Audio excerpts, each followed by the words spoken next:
Se tem uma coisa que quanto mais eu assisto Lovecraft Country, mais eu tenho certeza, é que esta série tem visivelmente a marca de uma mulher negra. Tendo lido o livro, que deu origem à produção da HBO e podendo observar as diferenças entre as narrativas, isso fica ainda mais claro. Enquanto o livro traz todas as questões raciais que são muito importantes, a série amplia os debates em níveis muito mais profundos, além de dar protagonismo às mulheres que o livro passa longe de ter. Só que mais do que isso, a série faz questão de trazer debates sobre a mulher negra dentro da sociedade, algo que infelizmente ainda é muito pouco debatido. E é aí que ter uma showrunner mulher, jovem e negra faz toda a diferença. Se Lovecraft Country tivesse sido feita para a TV pelas mãos de um homem, um episódio como o que vou falar agora nunca teria sido feito da forma que foi. Na verdade, os últimos 3 episódios teriam sido completamente diferentes. E digo isso assim, com toda a certeza do mundo. Os últimos 3 episódios, eles foram centrados em mulheres não brancas, e tratando de questões muito próprias das vivências que mulheres possuem, especialmente as mulheres não brancas. Ok, eu sei que a posição da Christina Braithwaite também foi colocada e eu acho de extrema importância. Ao colocar as dificuldades que a Christina sofre apenas por ser uma mulher, a criadora da série deixa claro que mulheres sofrem apenas por serem mulheres. Mas quando coloca as dificuldades que mulheres não brancas sofrem, ela cria mais uma camada e de alguma forma diz que apesar das opressões sofridas por mulheres brancas, o que as mulheres não brancas, no caso da série, mais especificamente o que as mulheres negras sofrem, é muito maior. E elas sofrem de todos os lados. Se existe algo que a cada episódio eu percebo, é que Lovecraft Country ela pode ter homens em papéis centrais, mas a série está aí para criticar a maneira que esses mesmos homens eles tratam as mulheres da sua vida. E mais, a série veio pronta para empoderar mulheres negras. Lovecraft Country pode ter esses homens em papéis centrais, mas como a narrativa da Hipólita mostrou, as mulheres não vão ficar atrás. Desde o início eu estou esperando, para ver o que seria esse episódio da Hipólita. Durante esses episódios que vieram antes, a personagem ela nunca foi central, mas ela sempre esteve presente de forma sutil na narrativa, na narrativa geral de Lovecraft Country. É a personagem que desconfia das coisas, mas de fato não sabe de nada. E com I am, que significa eu sou, esse episódio, que o próprio título ele já diz absolutamente tudo, a Hipólita deixa de ser uma coadjuvante de luxo para se inserir de verdade na história, para tomar esse protagonismo, para ser a protagonista. A cada semana, Lovecraft Country traz o pulp de uma forma diferente, o que pessoalmente eu acho que é uma das coisas mais interessantes da série, mais interessantes de observar visualmente, dentro da série. E esse episódio foi interessante como a ficção científica, que é tão característica do estilo, das publicações pulp, ela esteve presente. Por conta disso, podemos ter na série um episódio afrofuturista, extremamente interessante. Eu já fiz um vídeo aqui onde o foco, era explicar o que é o afrofuturismo, como ele surgiu, a sua importância dentro da cultura quando a gente fala sobre negritude diaspórica, que são os negros com ascendência africana, obviamente, mas que os seus antepassados eles saíram da África, geralmente em uma situação de exploração, infelizmente. O vídeo vai estar linkado aqui em cima e, para quem nunca ouviu falar de afrofuturismo, é uma estética, que traz elementos da ficção científica, da história e da fantasia para retratar dilemas relacionados à negritude. É algo que filmes como Pantera Negra e alguns álbuns visuais como Dirty Computer, da Janelle Monáe, ou Black Skin, da Beyoncé, eles usam como base. O afrofuturismo muitas vezes volta ao passado para poder pensar o futuro do povo preto. Eu realmente recomendo que você assista meu vídeo falando sobre isso, falando sobre o afrofuturismo, para entender melhor sobre esse movimento e perceber com mais detalhes o quanto ele foi importante para a narrativa da Hipólita nesse episódio de Lovecraft Country. A Hipólita é uma mulher extremamente inteligente e interessada em astronomia.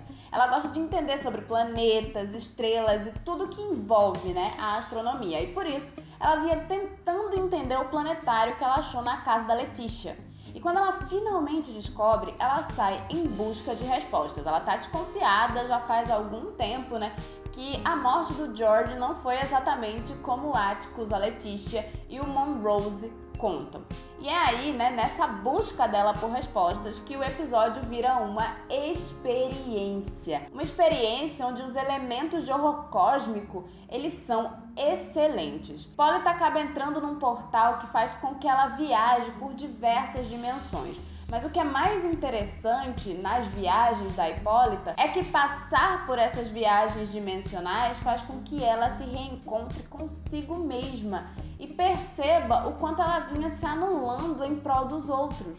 Em cada uma de suas viagens, ela descobre algo de si mesma, entende melhor seus sentimentos, e algo que acho sensacional é o quanto ela entende e aceita que ela tá com raiva. Ela se anulou por tanto tempo e isso tem um peso, claro. Sabe, muito se fala da mulher negra ser raivosa, dela carregar esse peso da raiva dentro de si. Em I Am, temos um bom retrato das razões de mulheres negras terem tanta raiva.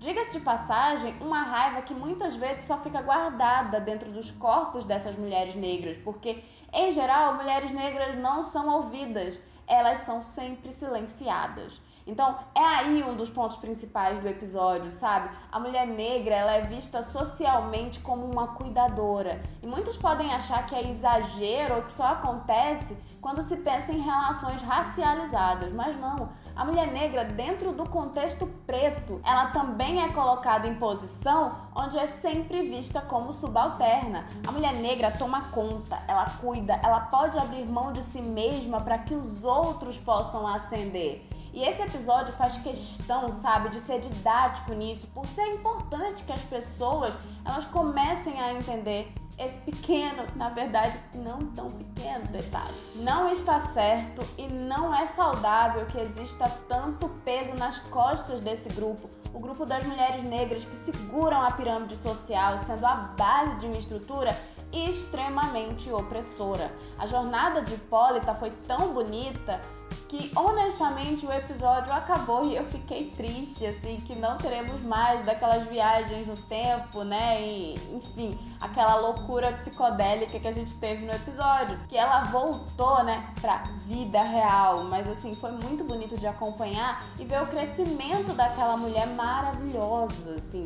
E antes de passar para os comentários sobre a primeira metade do episódio, que não foi exatamente focada na Hipólita, é preciso comentar que em uma das viagens que a personagem faz, ela se encontra com a Josephine Baker.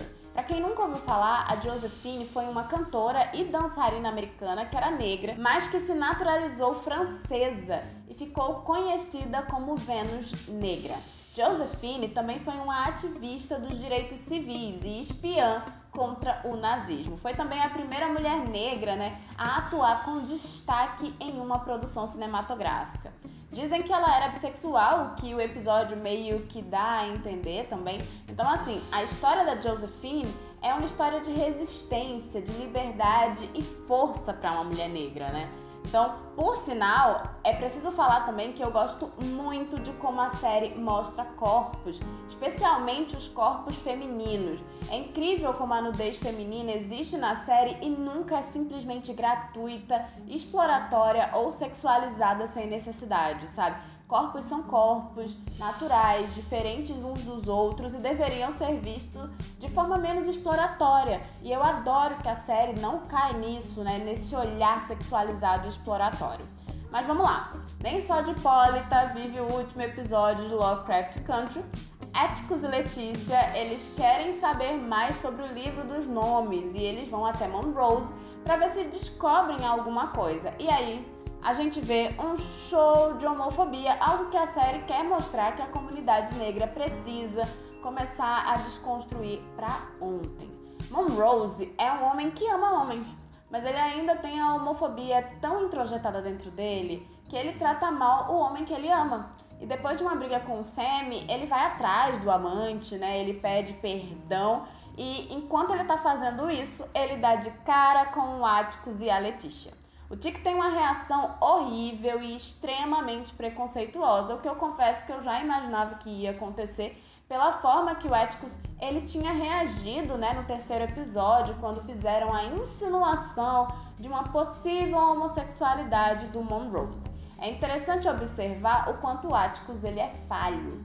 É muito válido a gente ter um protagonista que é tão problemático e em certos aspectos que é não gostável, sabe? Nos últimos anos a gente teve diversas séries de TV com protagonistas homens que são péssimos seres humanos. Breaking Bad, Mad Men, Dexter, entre outras, assim. Foram séries de muito sucesso que muita gente até hoje ainda defende as atrocidades desses protagonistas. É interessante observar que quando a gente fala de falha de caráter em homens brancos, as pessoas estão sempre dispostas a perdoar, a encontrar desculpas ou minimizar o que eles fazem, o que eles fizeram.